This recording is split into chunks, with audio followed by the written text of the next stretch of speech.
ট্যাংরা মাছটা আমি হাতে মাখিয়ে তারপরে বসাবো। এখানে দিয়ে দিয়েছি হলো কাঁচামরিচ, তারপর দিয়ে দেবো হলো পেঁয়াজ,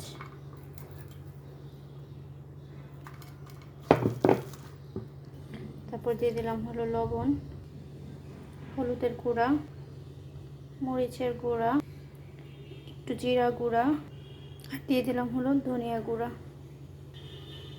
এখন দিয়ে দেব হলো সয়াবিন তেল,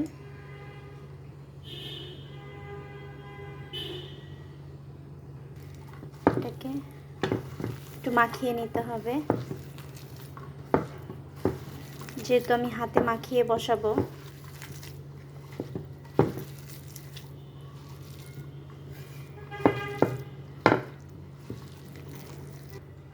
এখন দিয়ে দিলাম ভালো করে গরম পানি দিয়ে ধুয়ে ট্যাংরা মাছ, তারপর দিয়ে দিলাম হলো সিদ্ধ করে রাখা পেঁপে।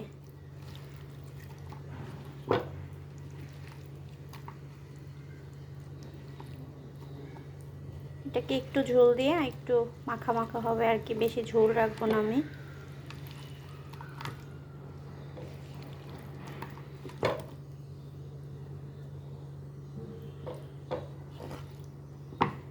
চুলায় দিয়ে দিলাম, এখন চুলাটা অন করে দিচ্ছি।